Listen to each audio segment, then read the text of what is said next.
Sebelum lanjut, seperti biasa, Mimin mau ngucapin terima kasih buat orang baik yang udah nyawer.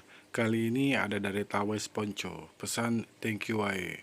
Buat orang baik yang udah nyawer, Mimin mau ucapin terima kasih banyak. Semoga semakin bertambah rezekinya, panjang umur, dan sehat selalu. Kita lanjutkan ke intronya. Ichikiwir. Kembali lagi bersama channel kita semua. Jika Anda suka, jangan lupa komen, like dan subscribe, serta juga bila Anda berkenan, aktifin subtitlenya supaya ada tulisan teksnya. Kita langsung ke ceritanya. Perintah Kaisar Naga. Bab 46984701. Saat ini, di samping aula kota matahari dan bulan, Kaisen Lin juga memegang perintah pembunuhan di tangannya, dan wajahnya penuh kegembiraan. Di belakang Kaisen, ada seorang wanita berpakaian putih, dengan rambut panjang dan selendang, wajah dingin, dan pedang panjang dengan sarung di tangan kirinya. Rosita, 100.000 batu roh peri, ini sumber daya yang sangat banyak. Kaisen tidak menoleh ke belakang, dan berkata kepada wanita di belakangnya dengan suara yang sedikit bersemangat. Pangeran Agung, sulit untuk mengatakan apakah istana ke-10 ini dapat mengeluarkan 100.000 batu roh peri. Belum lagi Kaisar memiliki perintah agar tidak ada di antara kami yang diizinkan keluar dari kota matahari dan bulan. Tangga menuju langit akan segera muncul. Kaisar meminta Anda untuk meningkatkan persiapan Anda sehingga Anda dapat mengalami pengalaman di tangga langit. Rosita berkata dengan suara rendah. Ayahku baru saja meminta kami untuk bersiap, tapi dia tidak memberiku sumber daya apapun. Bagaimana saya bisa mempersiapkan diri? Sementara Kelly yang dipenjara, tapi dia dapat mengirim sumber daya untuk kultivasi setiap hari. Sang ayah terlalu eksentrik. Kaisen mendengus dingin, sangat tidak puas. Pangeran Agung, sumber daya kota matahari dan bulan mengering dari hari ke hari, dan Kaisar tidak punya pilihan, jadi beliau meminta Anda untuk bersiap. Saat tangga menuju langit muncul, Anda akan langsung menuju tangga untuk mengalaminya. Selain itu, perintah pembunuh dari istana ke-10 itu, saya takut itu hanyalah sebuah konspirasi. Jika orang-orang dari istana ke-10 tidak bisa membunuh Dev, lalu apakah kita lawannya?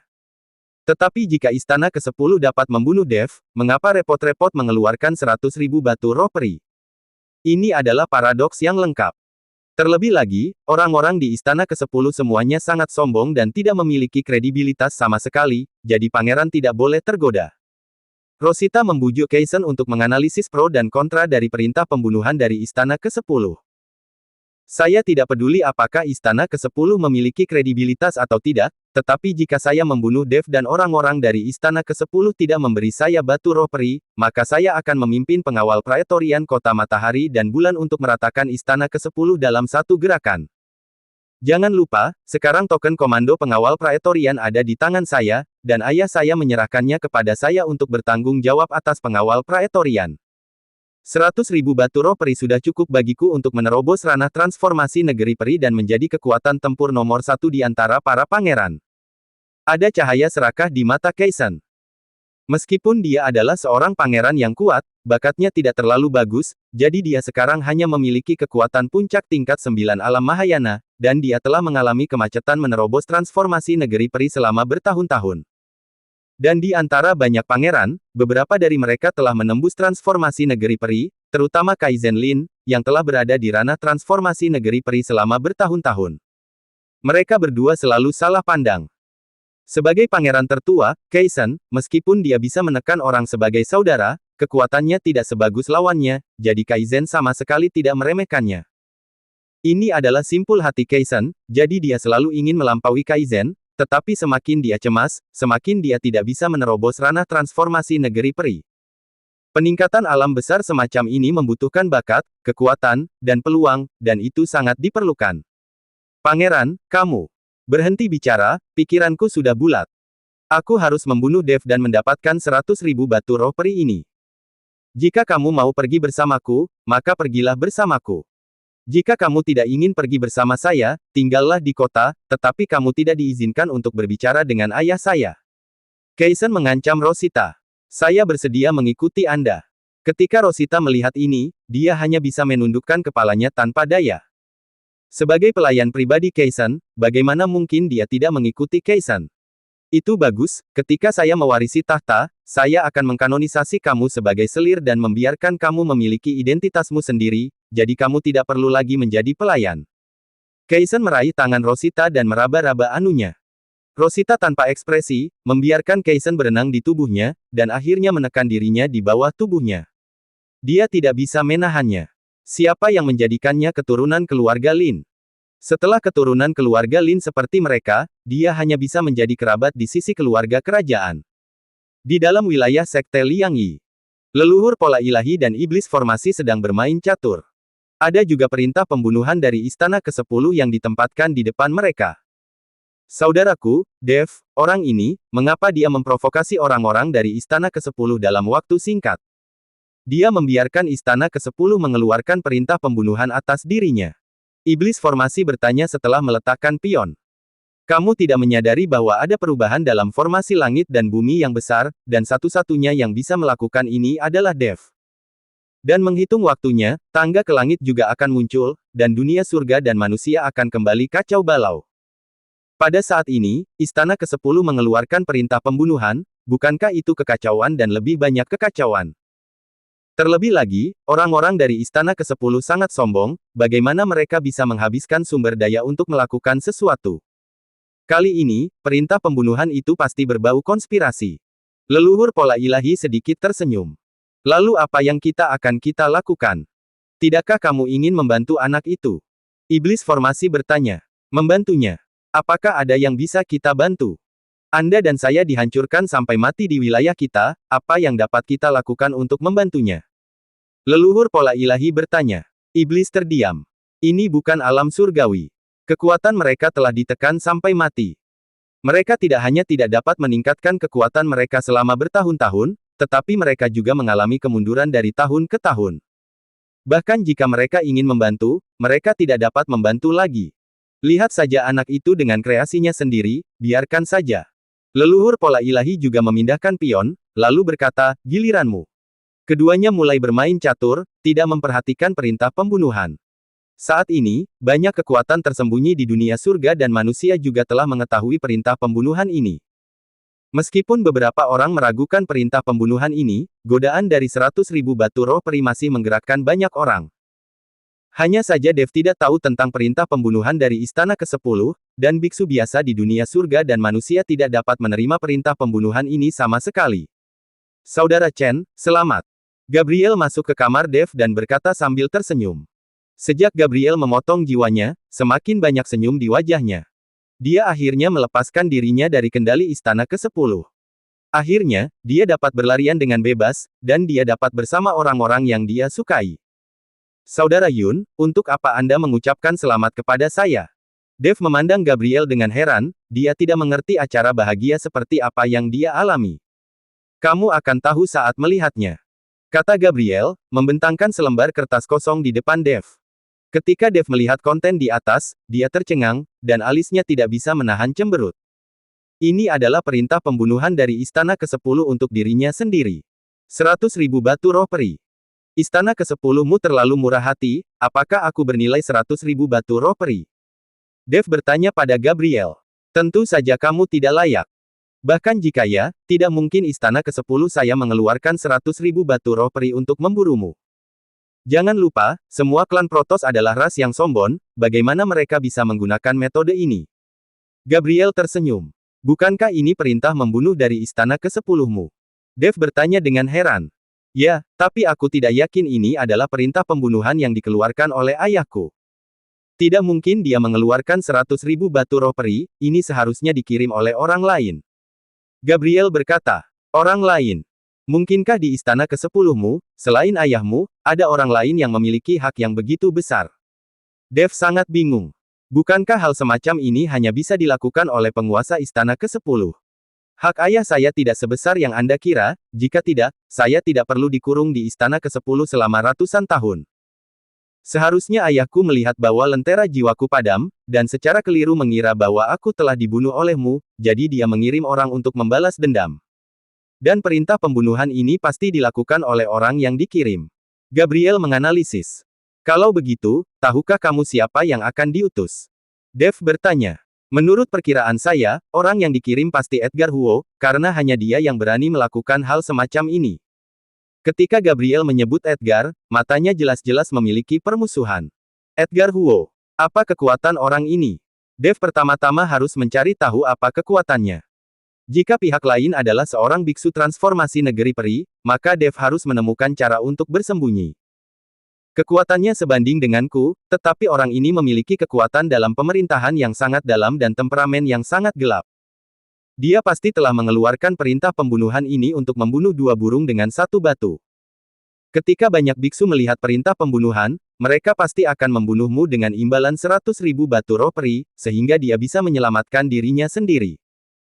Dan setelah ada orang yang bisa membunuhmu, orang itu pasti akan pergi ke istana ke-10 untuk mendapatkan hadiahnya. Mustahil bagi ayahku untuk mengeluarkan 100.000 batu roh peri pada saat itu. Dalam hal ini, ayah saya tidak akan memiliki integritas sama sekali, dan Edgar juga bertujuan untuk mendiskreditkan ayah saya. Evaluasi Gabriel terhadap Edgar sangat buruk. Orang utuh hanya puncak tingkat 9 alam Mahayana. Tidak bisakah kamu menghapusnya atau mengusirnya dari istana ke-10? Biksu kecil seperti itu berani bersaing dengan penguasa istana.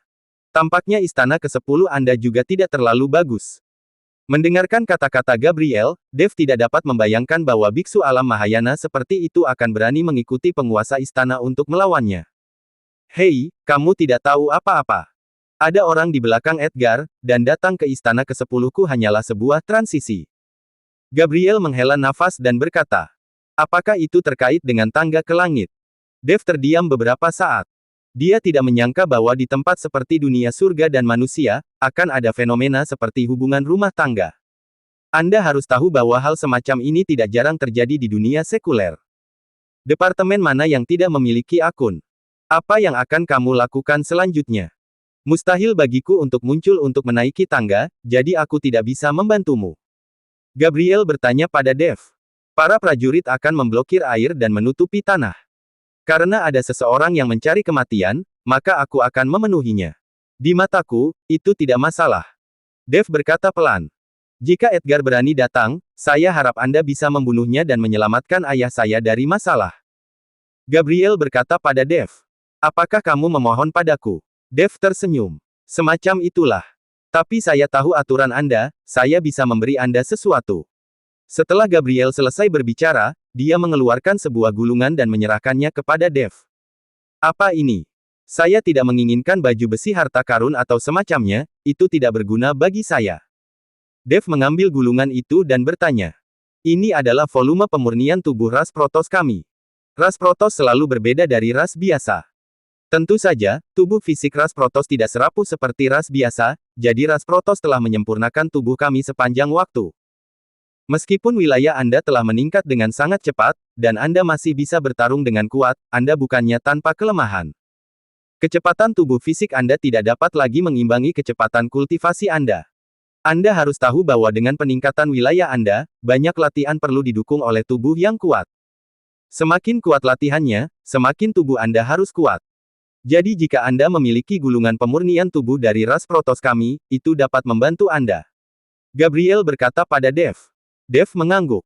Dia juga merasa Gabriel masuk akal. Faktanya, Dev juga bisa merasakan bahwa tubuh fisiknya terlalu lambat untuk disempurnakan. Kamu memberiku hal-hal yang dibudidayakan oleh ras Protoss, bukankah ini pengkhianatan terhadap ras Protoss? Dev bertanya. Saya bukan lagi anggota klan Protoss, jadi mengapa saya mengkhianati klan saya? Gabriel tersenyum, sebenarnya, saya juga tahu bahwa ras Protoss yang kami klaim sebenarnya hanyalah ras manusia. Tidak ada yang namanya ras Protoss di dunia. Dev menatap Gabriel dengan heran. Dia tidak menyangka Gabriel begitu jernih. Dia membuka gulungan itu, tiba-tiba cahaya putih masuk di antara alis Dev. Boom! Dalam sekejap, informasi yang tak terhitung jumlahnya mengalir ke lautan pengetahuan Dev. Volume pemurnian tubuh ras Protoss benar-benar tidak biasa, dibandingkan dengan teknik pemurnian tubuh klan pemurnian tubuh kuno, dia tidak tahu berapa kali lebih kuat. Tapi Dev juga tahu bahwa semakin kuat teknik pemurnian tubuh, semakin parah rasa sakit yang akan dia derita saat dia memurnikan tubuhnya. Memurnikan tubuh selalu sakit, dan itu juga membutuhkan banyak sumber daya. Hal ini juga yang telah menyebabkan banyak biksu berhenti memurnikan tubuh dan langsung mempraktikkan ranah alamnya. Deal. Selama saya melihat Edgar itu, saya pasti akan mengambil nyawanya. Dev tersenyum tipis. Oke, kalau begitu aku tidak akan mengganggumu. Anda sebaiknya menemukan tempat yang cocok untuk memurnikan tubuh Anda. Dengan kekuatan dinasti Xiao, saya khawatir akan sulit menemukan tempat yang cocok untuk pemurnian tubuh. Gabriel berkata pada Dev. Karena pemurnian tubuh berbeda dari kultivasi lainnya, Anda harus bergantung pada pukulan dunia luar untuk dapat memurnikan tubuh Anda sendiri. Jika Anda berlatih di balik pintu tertutup, tidak ada cara untuk memurnikan tubuh fisik sama sekali. Inilah sebabnya mengapa hanya sedikit orang yang memurnikan tubuh fisik. Itu terlalu merepotkan dan tidak ada tempat yang cocok. Saudara Yun tidak perlu khawatir menemukan tempat. Dev melengkungkan tangannya. Setelah Gabriel pergi, Dev segera menemukan Kaisar Xiao. Dia ingin bertanya, apakah ada tempat di dinasti Xiao di mana tubuh fisiknya bisa ditempa. Begitu Dev keluar, dia melihat Yulian dan Melanie sedang berciuman dan sangat bergairah. Dalam beberapa hari terakhir, hubungan antara keduanya memanas dengan cepat. Dari sudut pandang Dev, kemungkinan besar mereka berdua telah melakukan kultivasi ganda. Tuan Chen. Melihat Dev, Yulian buru-buru menyapa. Yulian, jangan lupa untuk terus berlatih. Jika Anda ingin mengikuti saya sepanjang waktu, Anda harus mempercepat kultivasi Anda. Dev berkata pada Yulian. Kekuatan Dev semakin kuat. Jika kekuatan Yulian tidak tumbuh dan dia terus berdiri diam, jarak di antara mereka akan semakin besar. Pada saat itu, Dev ingin membawa Yulian bersamanya, tetapi dia takut Yulian tidak berdaya. Sekarang musuh Dev semakin kuat dan kuat, hampir semuanya berada di puncak 9 alam Mahayana, dan bahkan ada biksu di ranah transformasi negeri peri. Menghadapi musuh seperti ini, jika kekuatan Yulian tidak tumbuh, dia khawatir akan sulit untuk melindungi dirinya sendiri saat itu. Apa yang diajarkan Tuan Chen, saya akan bergegas dan berlatih. Yulian mengangguk dan berkata. Dev tidak mengatakan apa-apa, jadi dia langsung menemui Kaisar Xiao. Ketika Xiao mendengar niat Dev, dia tiba-tiba tampak malu. Tuan Chen, meskipun wilayah dinasti Xiao saya sangat luas, sebenarnya tidak banyak tempat untuk memurnikan tubuh. Ada beberapa tempat kecil, saya khawatir itu sama sekali tidak cocok untuk Tuan Chen. Lagi pula, latihan dengan rasa sakit dan gatal seperti itu tidak ada artinya bagi tubuh. Kaisar Xiao berkata dengan malu. Kaisar Xiao tidak perlu malu, Kaisar Xiao tidak memilikinya, saya hanya akan mencarinya di tempat lain. Dev tersenyum tipis. Itulah satu-satunya cara, tetapi seharusnya tidak ada banyak tempat di seluruh dunia surga dan manusia di mana tubuh dapat dimurnikan. Ada terlalu sedikit biksu yang memurnikan tubuh mereka sekarang. Kaisar Xiao berkata. Ayah, aku punya cara untuk membuat tempat bagi Tuan Chen untuk memuaskan dahaga tubuhnya. Pada saat ini, McKinney masuk dengan cepat. Apa yang bisa kamu lakukan? Kaisar Xiao bertanya. Tuan Chen, saya tidak tahu bagaimana perasaan Anda tentang tubuh yang dimurnikan dengan badai petir. McKinney bertanya. Tentu saja tubuh yang dimurnikan oleh badak petir adalah teknik yang terbaik, tetapi sangat sulit bagiku untuk meningkatkan alam walau hanya sekali. Mustahil menunggu alam saya ditingkatkan untuk melewati kesengsaraan guntur, kan? Dev berkata dengan sedikit tidak mengerti.